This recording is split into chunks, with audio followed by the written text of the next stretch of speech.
Hello everyone, my name is Yonathan Girma. I was hired here today as a communications consultant to address the internal issues Lucas Precision Tools is currently facing in rolling out the new computerized manufacturing system.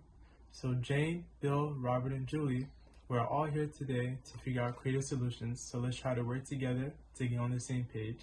By the end of this consultation, I hope that we can all be on the same page on deciding which workers to train on the new computerized manufacturing system.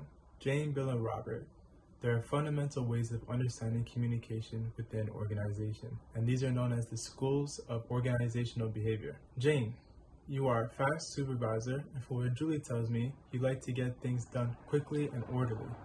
You have already proposed that supervisors just drop a list of new job assignments and announce these new tasks to the group, which means your style of supervising falls under the category of scientific management.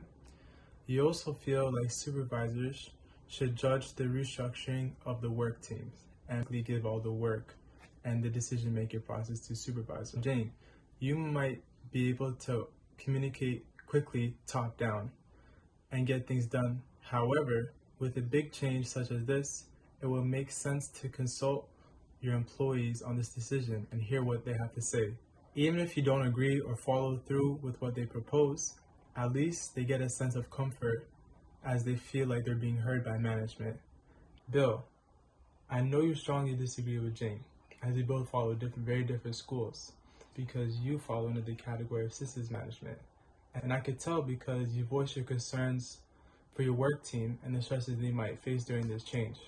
You feel like your workers are best suited to come up with creative solutions and you're just going to implement what they say, which is a very different style of what Jane would do. And you are a supervisor who values communication, an open flow of communication in all directions. However, when it comes to making tough decisions, it might be hard for a group of workers to come to a consensus on the best direction for training. I feel like perhaps Robert's approach might be a nice in-between between you and Jane, as Robert follows the human relations system. Robert, I understand that you feel like Jane and Bill's approaches are a bit extreme, and this is because you find yourself right in the middle.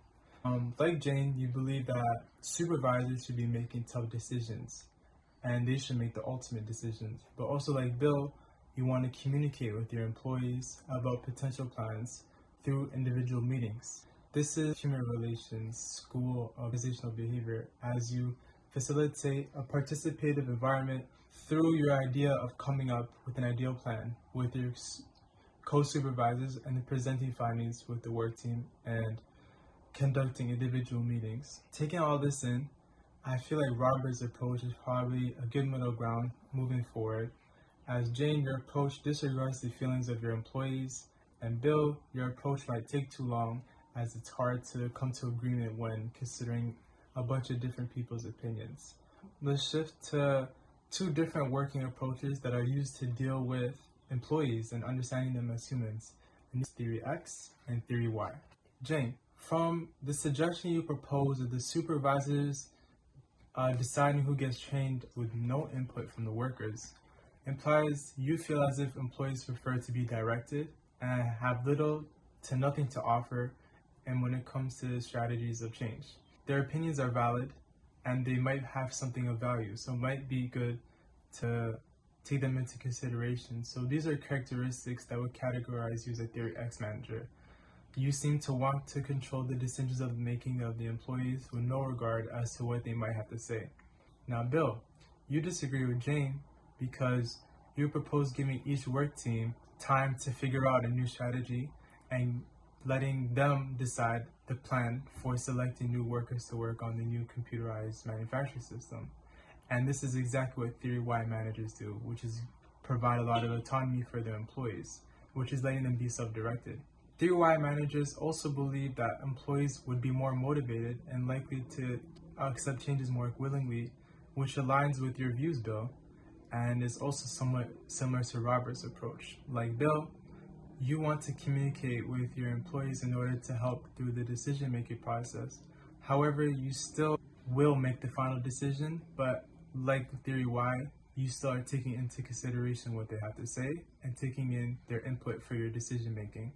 When you consider both theories, that the best route to take is theory Y, as a big organizational change for the workers probably would be best to involve them in decision-making process, at least hear their input, as they might have something valuable to offer. We could shift to Likkert's fourth system of management, which focuses more on the overall system of management and takes a look at the big picture view of management philosophies and the four approaches of management.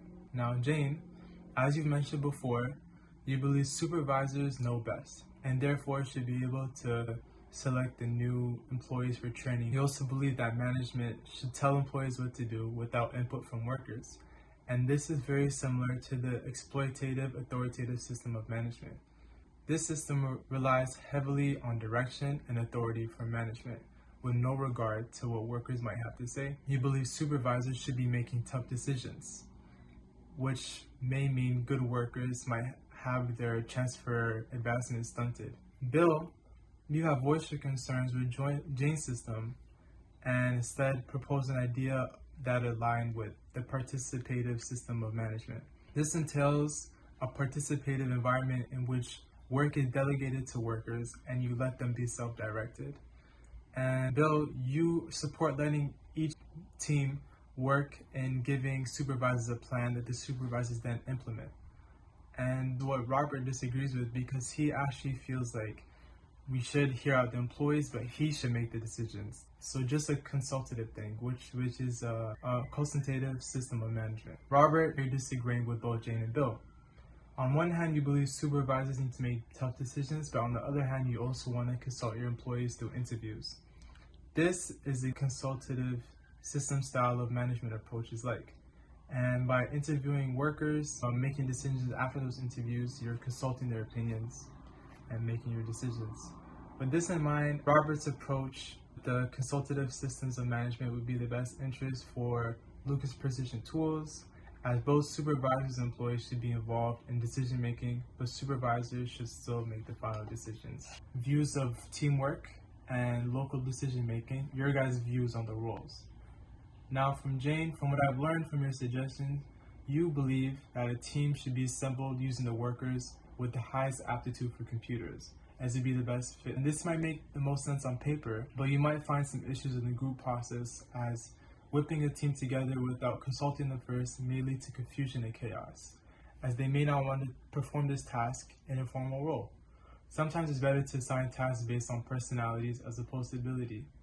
It would seem like you view group work as task roles, telling them what to do, and everybody should be just have a job and responsibility. And you only really encourage conversations of work, but this could be mentally draining and somewhat unrealistic.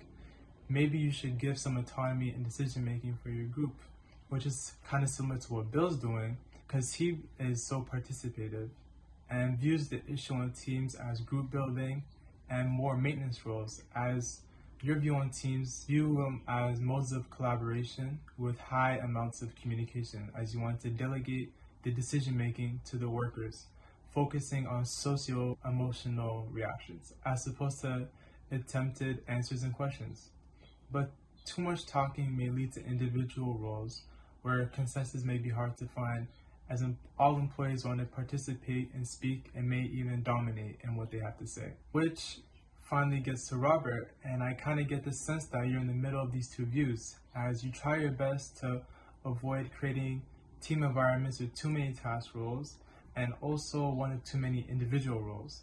By consulting the workers, you're encouraging discussion, creating collaboration, and at the same time not delegating too much to where local decision making is hindered by too many voices. I feel like the key is kind of finding a middle ground, kind of like Robert, where the views on the role of teamwork and group decision making are one that focuses on the characteristics of a high performance team. That is one of the right size, communicate goals, clear direction provided by the three of you supervisors, and share the goal of implementing the new computerized manufacturing systems, and are based on foundations of commitment, skills, and accountability. Now on to the final area of focus, which is your different leadership styles based on management research throughout the 20th century. Jane, from the information I've gathered, I would say you follow the authoritarian style of leadership with the focus on initiating structure. What this means is that you're focused on organizing work for your employees by making decisions and then announcing them. You lead by action.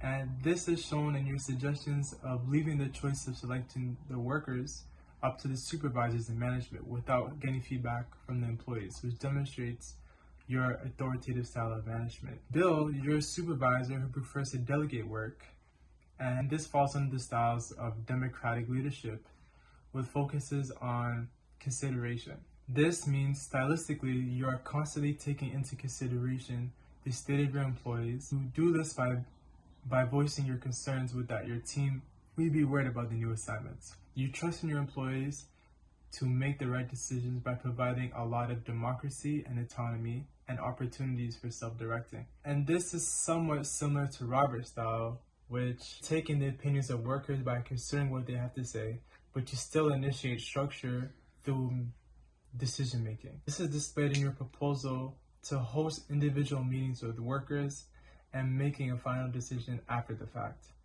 This is tentative style of leadership, as you ask opinions but still make decisions. This may be a good compromise, but still not the ideal style of management. The solution? You need to follow a style of leadership that is high on both, the high, which means a leader who is high on initiating structure and setting out plans and tasks for their employees, as well as taking into consideration how they might feel, as rolling out the CMs would be more efficient and more effective. Style of leadership of high has been carefully developed and researched throughout the 20th century, and this will help you to find a balance in communicating instructions and tasks respectfully and taking into consideration in the feelings of your employees. Secondly, you guys must try to move your plot on managerial grid towards 9-9, which is the integrative style of management. And I'll demonstrate what that means with this chart. The Blake and Mountain managerial grid plots managers are based on their concern for tasks compared to their concern for people. We're here, Jane. You follow under 9-1, which is the authoritative management. You take great care in executing tasks and the goal of your organization, as you want the supervisors to decide without deliberation from the workers on how to select teams, and you are content with making tough decisions at the expense of your workers. We have indulgent management, which is Bill. You find yourself over here at 1-9, means that you are very concerned with the well-being of your employees. As you mentioned, that your work team was very worried about the new assignments. Also, you give a lot of autonomy to your workers, recognizing that they want to say in decision making and prefer to be self-directed. With Robert, you find yourself here, 5-5, which is compromise management, which is focusing on tasks but also the feelings of your workers. However, this is a compromise. By conducting interviews to help with your decision-making process, but also making sure that you will decide finally the tasks and the roles. And although this sounds okay, and the goal is 9-9, which is integrative management, it's really tough to achieve, and it's easier said than done. But at 9-9, integrative management, you can do this through individualized consideration by taking in the needs of your workers, and also through intellectual stimulation by giving reasons for your employees to come with creative solutions. You can also achieve this through inspirational motivation by staying optimistic and sharing a vision with your coworkers, and finally idealizing influence by respecting others and building confidence and trust. By making honest efforts to shift towards these styles of management and these styles of leadership, I believe you guys will find yourselves on the same page and agree on an approach to selecting employees for training on the new computerized manufacturing systems and restructuring work teams to implement the new processes. Well, Julie, Jane, Bill, and Robert, thank you for enlisting the help of GCC, and I believe Julie now has an outline process on how to get the three of you to agree on an approach and on the same page. Thank you and goodbye.